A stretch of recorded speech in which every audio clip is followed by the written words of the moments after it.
You are accountable to the victims and you are accountable to us in the Quadcom.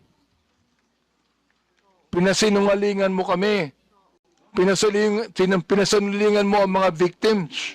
Now look, if you do not apologize right now, you listen. Yes, Your Honor. If you do not apologize, I am going to make a motion to hold you in contempt. I apologize, sir. And tulad nga po ng sabi ko kanita, sa susunod po ay maghahanap na lang po muna tayo ng mga under Yun. oath. At Okay hindi daw, po ha? tayo magre-rely sa mga balita ng news. Salamat na lang. po. Okay po. Kaya Maliwanag fake po. news. Yun ang ibig sabihin, non-fake news. Ito, tutuloy ko Salamat din po, Your Honor. Ito sinabi nyo, ikaw, binanggit mo na ito and this is something that you should apologize also. Anong sabi mo? Do not let this